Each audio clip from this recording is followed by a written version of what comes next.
This is Let's Play Castlevania Order of Ecclesia with your host Captain Flame Guy and friend Accent. Hey there. Hi. How's it going? Just entering my name and then we'll move on. Anyway, there's a little cutscene here up ahead, so Returning to life time and again since the ancient Middle Ages, the evil Lord Dracula has driven people to terror. Each time Dracula returned from the dead, the Belmont clan fought him in the shadows, wielding the Holy Whip. Through their efforts, humanity avoided the darkness, securing prosperity. But early in the 19th century, having lost their ability to resist the darkness, those in positions of power at the time began to search for new ways to counter Dracula. Our organization, Ecclesia, was born then as one of those countermeasures. Many organizations were established with the same goal, and day after day, they conducted their studies diligently. But each was dissolved when they failed to produce satisfactory results. But that was when Barlow, the leader of Ecclesia, finally made a surprising breakthrough that could stand up against Dracula.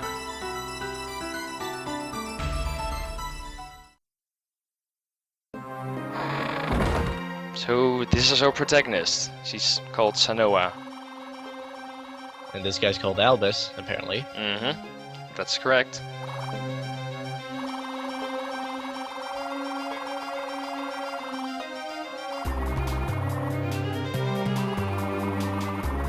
I'm just staying quiet a bit here. You can enjoy the music in the meantime. Any news?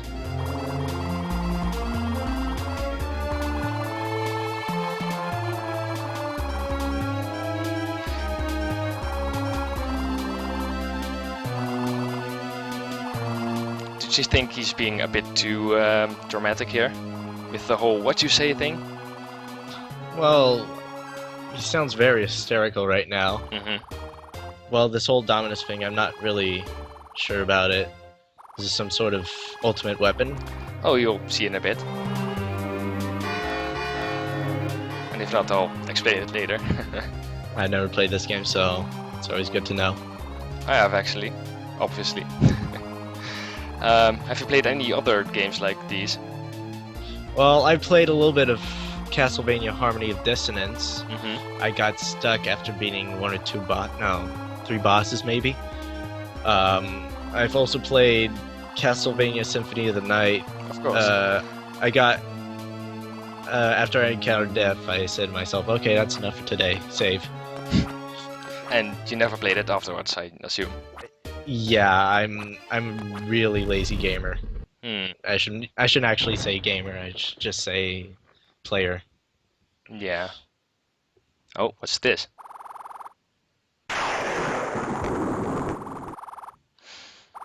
Now, what always confused me about this part is why does that lightning strike there? Yeah. Anyway, this is Barlow. This is he's the leader of the Order of Ecclesia, and he's here to help us start playing this game. But first of all, it's going to be a ritual.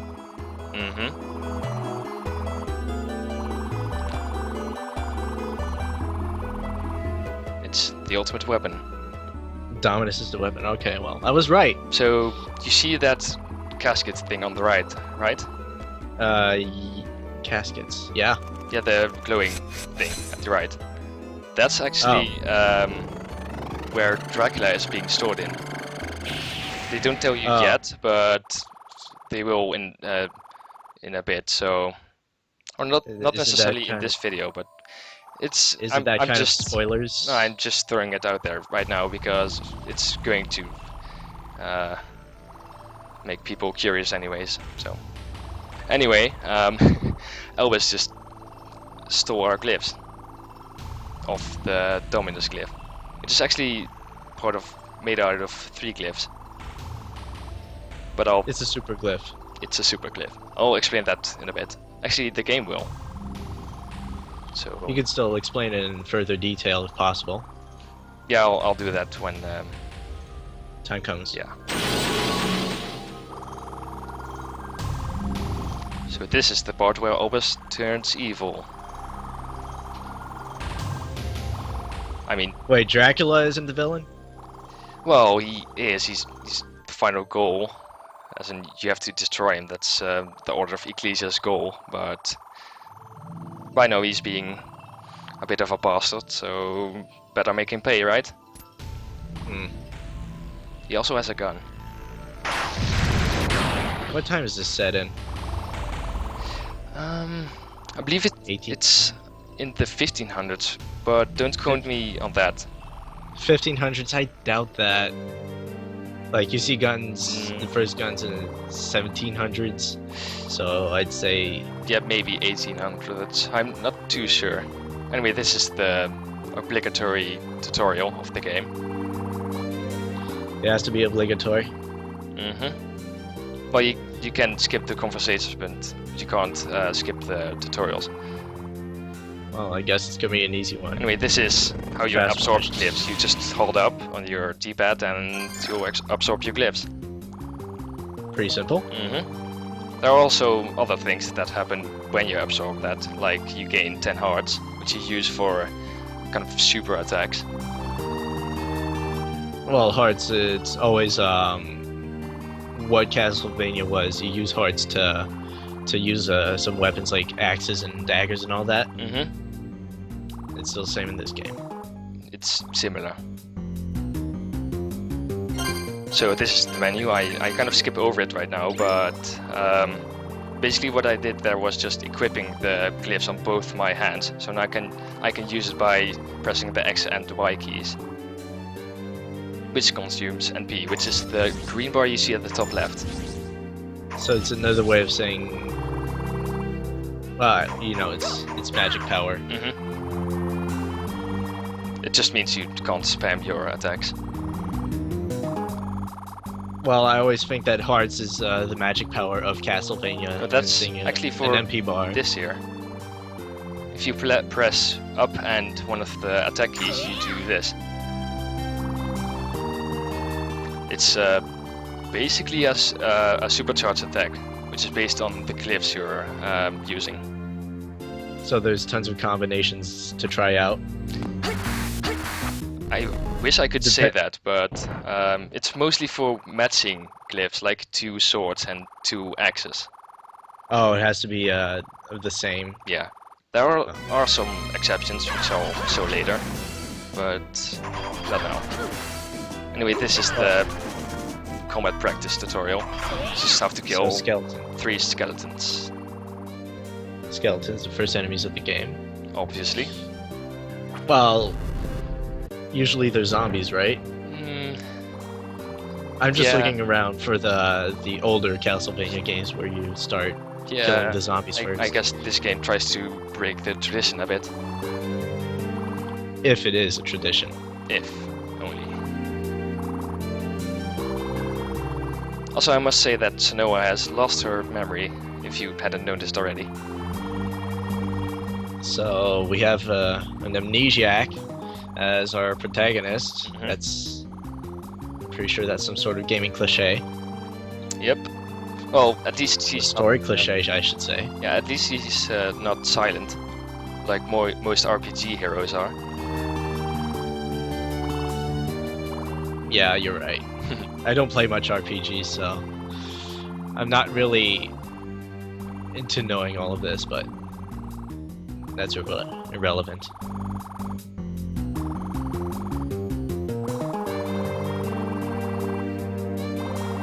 Oh, I skipped a bit of text there.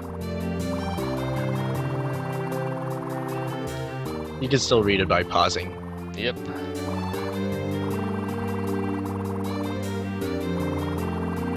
So basically, Albus has just stolen our glyphs, and along with that, Sanoa lost her memories, and now our goal is to retrieve the glyphs back. But he can't use them himself, so he's probably trying to figure out a way to use them for himself. That's the gist of the story so far. Alright, he's gonna try some experiments and all that. Sounds simple for a story. So this is a save room. You just approach it, press up, and then you've saved, basically. That's kind of cheap compared to the other save rooms I've seen. Usually in Symphony of the Night, the save room, you're in a casket. Yeah. And all that. In this game, it's a crystal ball that just breaks. And this is the Monastery. Or Monastery. It's, Monastery. Monastery, yes. That's the first area of the game, as you can see. And it's pretty basic. It has some nice music. Looks like some sort of somewhat maintained place. Yeah. Because, well, you see everything's broken, but that's all in the background. Yeah. But you don't see anything like spider webs almost. Or there are zombies. Then again, this is a monastery. People don't really care to come inside a monastery. The room we are in right now is warp room. You can use those later to just warp in between warp rooms, which is quite a nice feature to have. I imagine there's a lot of backtracking in this game. It's not too bad actually, because this game is actually split up in smaller levels. Oh. It's very different for a Castlevania game. Which or should we say Metroidvania? Metroidvania. I think it was actually quite interesting to see in a Castlevania game. I find it interesting, yeah. Also, you may be wondering why I keep going backwards. That's actually the backdash button. If you press L, then you do a backdash, which you can then use to cancel animations, attack animations, which is interesting. And we've just obtained some sandals. You can equip those for a boost of 1 defense, which directly decreases the damage you take by 1, which is simple enough. Usually in other RPGs, defense is like of higher numbers. It's kind of hard to calculate. Yeah. Whereas this game, it's you get 1 defense, you receive less damage from attacks. So here's another glyph. This one is actually quite interesting. It's the Magnus glyph. The game just tells me what it does.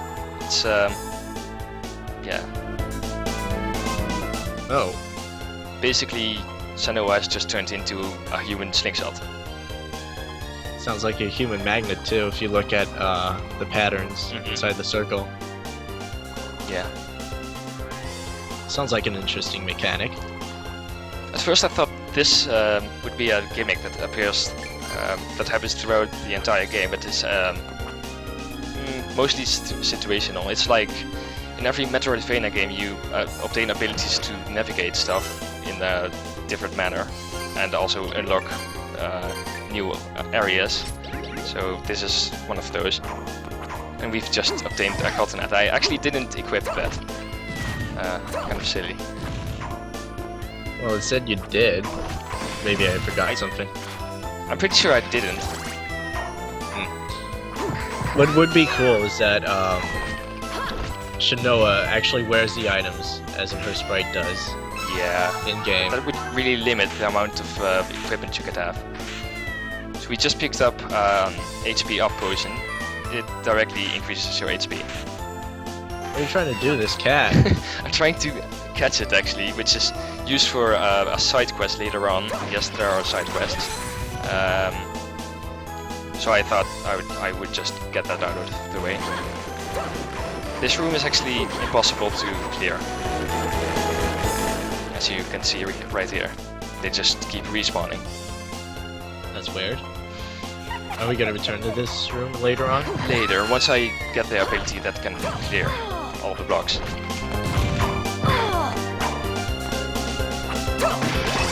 So these horse heads, those floating horse heads, are actually called ghosts. Your regular old ghost enemy. And so they replace the Medusa heads? Actually, no, they don't. Or they're just level 1 Medusa heads? Yeah. Over here we have a glyph statue, which you can just break, and it gives you a glyph for free. It's always the same though. The Cultic glyph. Are you gonna try showing every single glyph in the game? I most definitely am. Alright. The throwing knife glyph, also known as the Cultic glyph, I don't think it's very good. It uses up a ton of mana and it doesn't deal much damage. It's nice to use on these banshees, which are the screaming ladies. Speaking of enemy names, now you'll be able to see them. Oh. I think in Castlevania Symphony of Night it's called the Kubazoe or something. I'm not sure. Like I said, I just met Def and saved the game, so. Oh well. But there you actually see a green chest as opposed to the regular brown chest. This means it's a rare chest.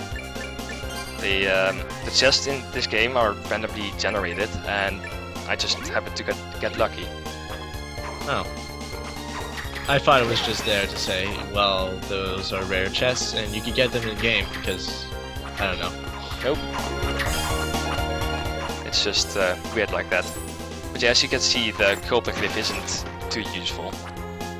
Especially when you're dealing with larger groups of enemies.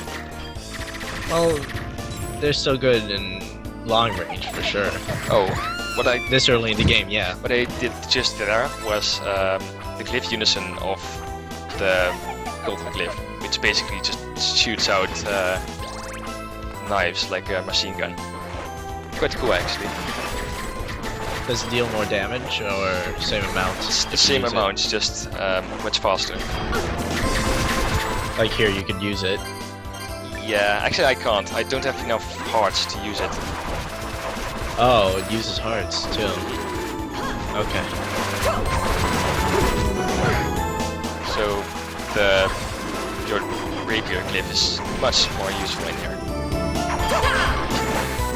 So I'm guessing your main weapon is your fists at the moment?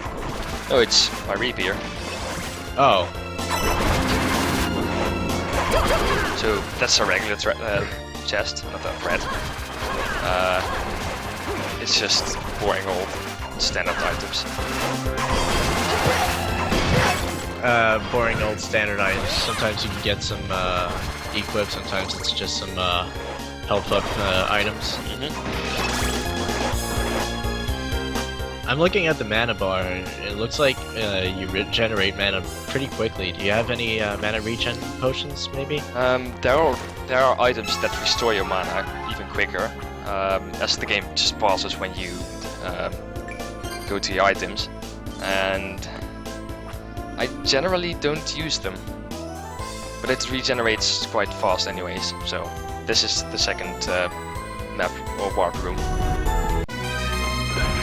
And we have a boss upcoming. Oh, it's a big one. Ooh. This is... I'm not even going to try to pronounce that name. I'm not doing that. I could try if I could see the name again. Well, somewhere it doesn't show. You can't. It only shows up when you first hit it. Anyway, this guy only has 3 attacks. He has the rolling through the room attack, which he's doing right now. You can just avoid it by using the Magnus glyph. That's pretty silly. Yeah, it is.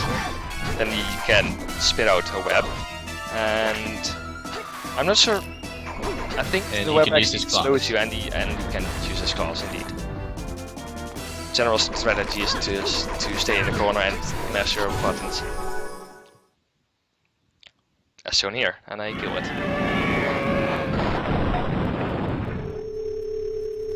I think that I was expecting more gruesome death. that death shout thing, I think that's actually stock footage.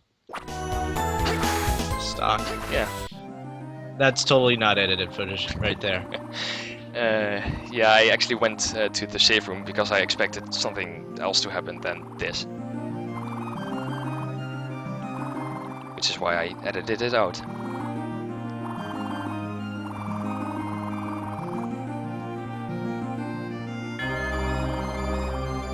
So now you know Albus is now homeless. now has teleporting techniques. I guess everybody has that. You'll see more of that way later in the game.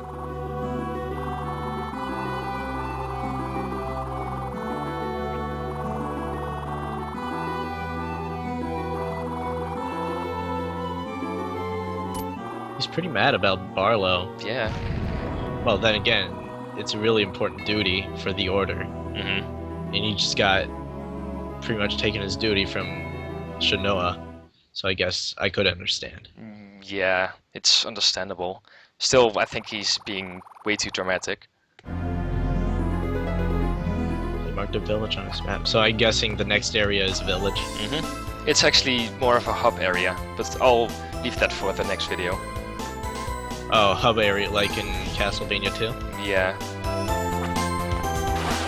So this is the boardroom in action. It's just water falling down for the animation. It's better than the crystal ball just popping. Yeah, That's it. I think they could have done better on those animations. Or it's just we're too picky, and we shouldn't care about this. Maybe. Also, as you can see, we've leveled up a couple of times, and we're now able to kill the skeletons in 2 hits, and zombies in 1, which is nice. Always nice. So, anyway, we're coming up to the end of the video here, so next time we'll explore the village. See you then.